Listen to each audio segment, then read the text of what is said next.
అప్పాజీకి జనాలు రెడీగా ఉంటే చాలు, మోసం చేయడానికి పూటకో కొత్త బాబా పుట్టుకొస్తాడు. జనాన్ని అమాయకుల్ని చేసి నమ్మిస్తాడు. భక్తి మంత్రాన్ని జపిస్తూ అదే జనం బలహీనతతో ఆడుకుంటాడు. ఈ అప్పాజీ కూడా అచ్చం అలాంటోడే. ఏంటి మా అప్పాజీనా, ఆయన అలా కాదు ఇలా కాదు అని అప్పుడే డిసైడ్ అయిపోకండి. మేము చెప్పాల్సింది మీరు వినాల్సింది, ఆయన్ని గుడ్డిగా నమ్మే వాళ్ళంతా తెలుసుకోవాల్సింది చాలానే ఉంది.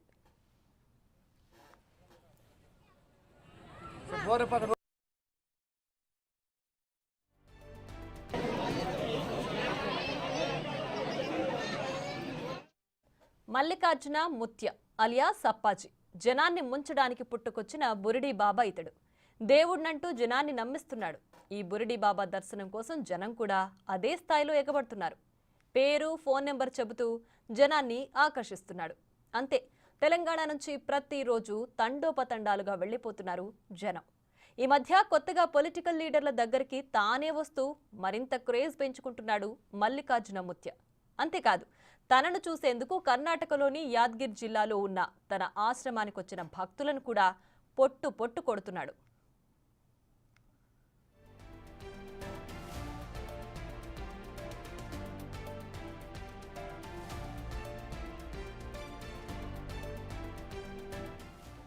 అసలు అప్పాజీ భక్తుల పేర్లు ఎలా చెప్పగలుగుతున్నాడు? వారి ఫోన్ నంబర్లు ఎలా చెప్పేస్తున్నాడు? కుటుంబ సభ్యుల ఫోటో చూసి వారి పేర్లు ఎలా చెప్పేస్తున్నాడు? ఇదే ఇక్కడ మిస్టరీ. దీని వెనుకున్నది దైవత్వం లేదు, దివ్య శక్తి లేదు, భవిష్యవాణి కూడా అతనికి తెలీదు. అక్కడేం చేస్తారో బాగా వినండి, అప్పుడే అసలు విషయం అర్థమవుతుంది. అప్పాజీ ఆశ్రమం దగ్గర అణువణువున నిఘా ఉంటుంది. అక్కడికి వెళ్లే భక్తుల వివరాలను ఈ మల్లికార్జున ముత్య అనుచరులు ముందే సేకరిస్తున్నారు. ఆ వివరాలనే భక్తులకు చెప్పి మాయ చేస్తున్నాడు ఈ అప్పాజీ. అందుకే మొదటిసారి వెళ్లిన వారికి కొన్ని వివరాలే చెబుతాడు. అంతకు మించి ఏమైనా అడిగితే మళ్లీ రమ్మంటున్నారట. ఒకేసారి అన్నీ చెప్పాడు. సమస్య చెబితే పరిష్కారం తర్వాత చెబుతాను అంటున్నాడట అప్పాజీ. ఇక అతన్ని గుడ్డిగా నమ్మిన భక్తులంతా తమ సమస్యకు ఓ పరిష్కారం దొరికేదాకా వెళుతున్నారు.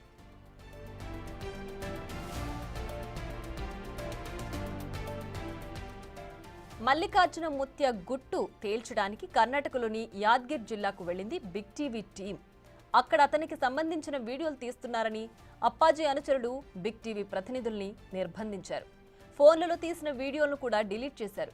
అంతేకాదు, తాను దేవుణ్ణి కాదనే విషయం బయటకు చెప్పొద్దంటూ బిగ్ టీవీని కోరాడు మల్లికార్జున ముత్య. ఈ అప్పాజీ తల్లి కూడా బిగ్ టీవీతో మాట్లాడింది. తమకు భారీగా అప్పులున్నాయని ఆవిడ చెబుతోంది. ఇక ఆశ్రమం నుంచి వచ్చేస్తుండగా బిగ్ టీవీ ప్రతినిధుల్ని అప్పాజీ అనుచరులు వెంటాడారు.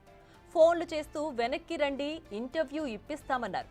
అప్పాజీ అసలు గుట్టు బిగ్ టీవీకి తెలిసిపోవడంతో అసలు విషయం బయటకు పొక్కకుండా బిగ్ టీవీ ప్రతినిధుల్ని వెంటాడమే మల్లికార్జున ముత్య అసలు రూపానికి అసలైన ఎగ్జాంపుల్.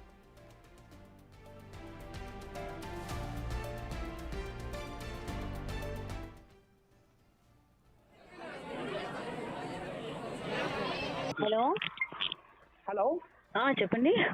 అదే గౌతమ్, ఇప్పుడే ఫోన్ చేశాను కదా మీకు బిగ్ టీవీ కోసం. అప్పాజీ గారు మఠం. చెప్పండి. హలో చెప్పండి, వినిపిస్తోంది. మీరు వస్తున్నారంటే అప్పాజీ గారు ఆగుతారు, లేదంటే వెళ్ళిపోతా అంటున్నారు. మీరు చెప్పండి, వస్తారా రారా? ఇందాక మరి ఎందుకని లైవ్ ఇవ్వలేదు ఆయన మాకు, ఇప్పుడు ఎందుకు ఇస్తానంటున్నారు? ఇప్పుడు ఇస్తా అంటున్నారు, మేము రిక్వెస్ట్ చేసాము. మరి అప్పుడే రిక్వెస్ట్ చేయాల్సింది కదా. మేము అక్కడ ఉన్నాము, 2.5 గంటలు ఆయనతో పాటు మాట్లాడాము. అక్కడే ఉన్నప్పుడు మీరు రిక్వెస్ట్ చేయాల్సింది కదా.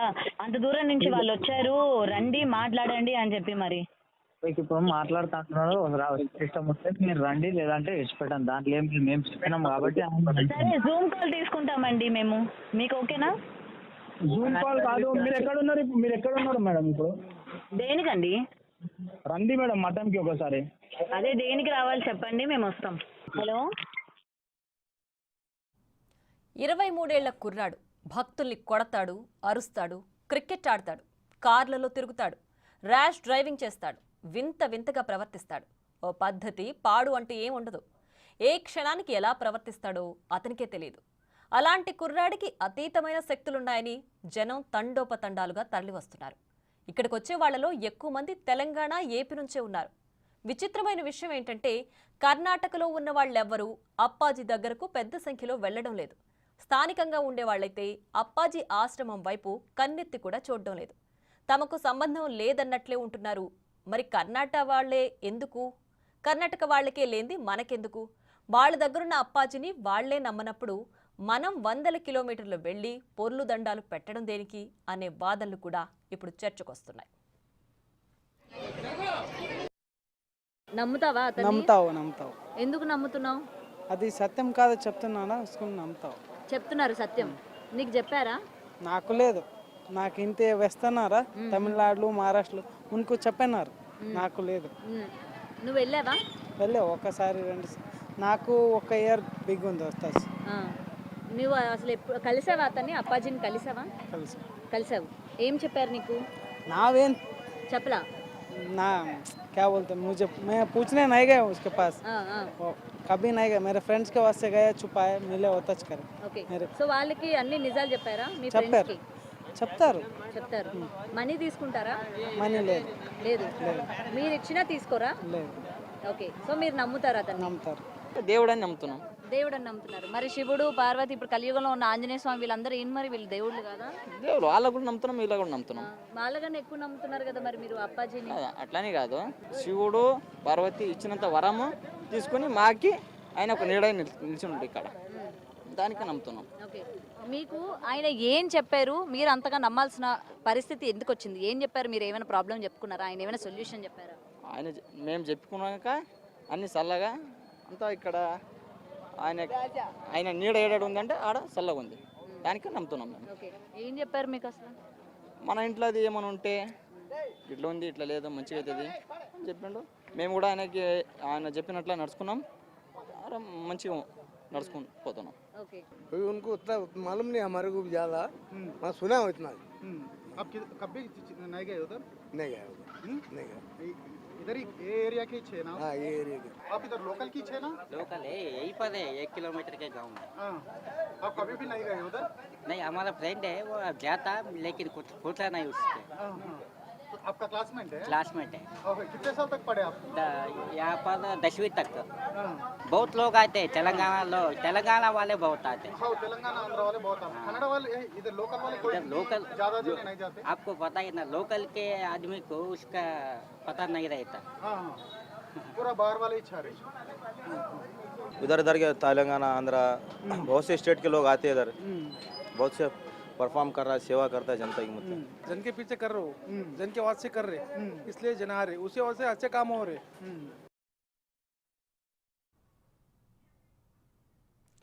ఇక ఇదే అంశానికి సంబంధించి మరింత సమాచారం మా ప్రతినిధి గౌతమి అందిస్తారు. గౌతమి, చెప్పండి, అసలు బిగ్ టీవీ అక్కడికి వెళ్ళినప్పుడు అక్కడ అసలు ఏం జరిగింది? బయటంతా సీసీ కెమెరాలు ఉన్నాయని చెప్తున్నారు. అనుచరులు అసలు ఏం అడుగుతున్నారు? ఏం డీటెయిల్స్ తీసుకుంటున్నారు? రైట్ ప్రియా, మనం ఏంటంటే గత కొన్ని రోజులుగా ఇలాగే దేవుడి పేర్లు చెప్పి నేను బాబాని అని, లేకపోతే నేను మాతాజీని అని చెప్పి కూడా చాలా మంది ఈ మధ్య కాలంలో రావడం మనం చూసాము. అయితే వాళ్ళకి సంబంధించి అసలు వాళ్ళు నిజమైన దేవదేవుళ్ళేనా, ఎందుకు ఈ విధంగా చెప్తున్నారు అని చెప్పి బిగ్ టీవీ వాళ్ళ గుట్టు రట్టు చేసిన సందర్భాలు కూడా ఉన్నాయి. అయితే ఇదే నేపథ్యంలోని గత కొన్ని రోజులుగా ఈ మల్లికార్జున ముత్య అలియాస్ అప్పాజీ ఎవరైతే ఉన్నారో బాగా వైరల్ అవుతున్నారు. అయితే ఇతను ఎందులోని సమర్థుడు, ఏం చెప్తున్నారు, భక్తుల్ని ఎందుకు ఇంతలాగా ఆకర్షించుకుంటున్నాడు అని ఒక్కసారి మేము తెలుసుకుంటే, భక్తుల పేర్లు చెప్తున్నాడు, వాళ్ళ తల్లిదండ్రుల పేర్లు చెప్తున్నాడు, ముఖ్యంగా వాళ్ళ యొక్క ఫోన్ నెంబర్ లాస్ట్లో ఉన్న 4 డిజిట్స్ కూడా చెప్తున్నాడు అని అయితే చెప్పడం జరిగింది. అయితే అలా ఎలా చెప్తున్నాడు? వచ్చిన ప్రతి భక్తుడికి కూడా ఇదే రిపీట్గా ఎందుకు చెప్తున్నారు, వేరే ఇంకేం కూడా చెప్పట్లేదా అని చెప్పి, సరే అసలు ఇతను ఏం చేస్తున్నాడు, ఏంటి ఇతని వైఖరి ఏంటి అని తెలుసుకుందామని చెప్పి మొత్తం బిగ్ టీవీ అంతా కూడా వెళ్ళడం కూడా జరిగింది. అండ్ వెళ్ళిన తర్వాత మీరు నమ్మరు ప్రియా, నిజంగా వన్స్ మనకి కర్ణాటకలో ఎంటర్ అయిన దగ్గర నుంచి అప్పాజీకి సంబంధించిన వ్యక్తులు ప్రతి ఒక్కరు కూడా ఎవరు ఎంటర్ అవుతున్నారు, ఎవరు వస్తున్నారు, ఎవరు వెళ్తున్నారు, ఎంతమంది వస్తున్నారు, ఈచ్ అండ్ ఎవ్రీథింగ్ కూడా వాళ్ళు నోటీస్ చేస్తూ ఉంటారు. అండ్ మనం ఆ ఊర్లోకి వెళ్ళిన తర్వాత కూడా ప్రతి ఒక్కరు అంటే మనం అప్పాజీ ఆశ్రమం కనుక వెళ్ళినట్టుగా చూసుకుంటే ఈచ్ అండ్ ఎవ్రీవేర్ కూడా సీసీ కెమెరాలు ఉంటాయి. దాన్ని మెయింటైన్ చేసే వాళ్ళు సపరేట్గా ఆయన టీం కూడా ఉంది. ఒక రూమ్లోని మొత్తం కూడా అదంతా కూడా మెయింటైన్ చేస్తూ ఉంటారనమాట. అండ్ అక్కడికి వెళ్ళిన భక్తుల్లోని దాదాపు తెలంగాణ అలాగే ఏపీ ప్రజలు, అంటే ఏపీ ప్రజలకి కొంచెం తక్కువ మంది ఉన్నారు, బట్ ఏపీ ప్రజలతో కంపేర్ చేసుకుంటే తెలంగాణ ప్రజలు మాత్రం చాలా వరకు మొత్తం ఎక్కడ చూసినా వాళ్ళే, దాదాపు 70 ఏళ్ళు 80 ఏళ్ళ నుంచి చంటి బిడ్డల వరకు 2 రోజులు 3 రోజుల నుంచి కూడా అక్కడ పడిగాపులు కాస్తున్న వాళ్ళు కూడా ఉన్నారు. ఎందుకంటే అప్పాజీ కనీసం ఒంటి మీద చెయ్యేస్తే చాలు, అలా తడితే చాలు, మా జన్మ ధన్యం అయిపోతుంది అని చెప్పి 2-3 రోజుల నుంచి కూడా అక్కడే నిద్ర చేస్తూ అక్కడే ఉంటూ ఉన్నారు. మరైతే వచ్చిన భక్తులందరికీ కూడా ఆయన నిత్యావసర అన్నదానం కూడా చేస్తూ ఉన్నాడు. కేవలం రైస్ పప్పు ఈ 2 మాత్రం పెడుతూ ఉన్నాడు. అప్పడాలు అవి ఇవి అన్ని కూడా అక్కడ మళ్ళీ వేరే వాళ్ళు అమ్ముతూ ఉన్నారనమాట. అయితే మేము కూడా ఏంటంటే పలానా చెప్పండి ప్రియా. రైట్, అంటే మీరు వెళ్ళిన దగ్గర నుంచి ప్రతి చోట కూడా ఈ అప్పాజీ అనే ఆయన అనుచరులు ఉన్నారని చెప్తున్నారు. సో ఇంత సర్కిల్ అసలు ఆయనకి ఎలా ఏర్పడింది? ఈ అప్పాజీ అనే దొంగ బాబా ప్రచారం అసలు తెలంగాణ వాసులకు కావచ్చు, ఏపీ వాసులకు కావచ్చు, అసలు ఎప్పటి నుంచి ప్రచారంలో ఉంది? ఎలా ఆయన్ని ప్రచారం చేసుకుంటున్నారు? అయితే ఇదే ఊర్లోని ఇంతకు ముందు అప్పాజీ నాన్న ఎవరైతే ఉన్నారో అతను ఈ విధంగా ప్రజలందరికీ కూడా ఈ విధంగా చెప్పేవాడంట. భవిష్యవాణి కావచ్చు, లేకపోతే మీకు ఇలాంటి సమస్యలు ఉన్నాయి, దీనికి ఇది పరిష్కారం అని చెప్తూ ఉంటే ఊర్లోని వాళ్ళు ఇతను చెప్పేవన్నీ మోసాలు, ఇతను ఎవరిని నమ్మొద్దని చెప్పి ఊర్లో వాళ్ళే అతన్ని చంపేశారంట. వాళ్ళ తండ్రిని చంపేసిన తర్వాత ఈ ఇంట్లోని 4 కుమారులు అలాగే కూతుర్లు కూడా ఉన్నారు. ఈ 4 కుమారులకు కూడా ఒకలంటే ఒకరికి పడదని చెప్తూ ఉన్నారు. ఎందుకంటే లోకల్లోని మనం బ్రీఫ్గా గ్రౌండ్ వర్క్ చేస్తే తెలిసిన మ్యాటర్ ఇది, ఎవరికి కూడా పడేది కాదు. కానీ 4 ఏళ్ల క్రితం ఏమైందంటే ఈ మధ్య కాలంలోని సిగం వస్తుంది, దేవుడు పడుతున్నాడు నాకు అని చెప్పి ఇలాగా యాత్రలు అవి నా బోనాలు చేసుకున్నా సరే అక్కడ ఎవరైతే ఊగుతూ ఉంటారు కదా, ఇదే విధాన్ని అప్పాజీ ఏంటంటే జనాల నాడిని పట్టుకున్నాడు. ఈ విషయం నేను చెప్పడం కాదు, క్లియర్గా బిగ్ టీవీ వెళ్ళిన తర్వాత 2.5 గంటలు ఆ రూమ్లో కూర్చోబెట్టి ఆయన ఒక వర్డ్ అయితే బయటికి చెప్పేయడం కూడా జరిగింది ఈ మాటని. సో ప్రజల కంట్లో పడాలి, ప్రజలు అతన్ని నమ్మాలి అని చెప్పి తనకి సిగం వచ్చినట్టు, ఒక ఊరి సంబంధించి పండగ జరుగుతుంటే అక్కడ ఆయనకి సిగం వచ్చినట్టు అందులో వెళ్ళడం, అతను ఊగడం చేశాడని కూడా చెప్పాడు. ఆ చేసిన టైంలోని ఇతనికి దేవుడు పడ్డాడు, ఇతను దేవుడే.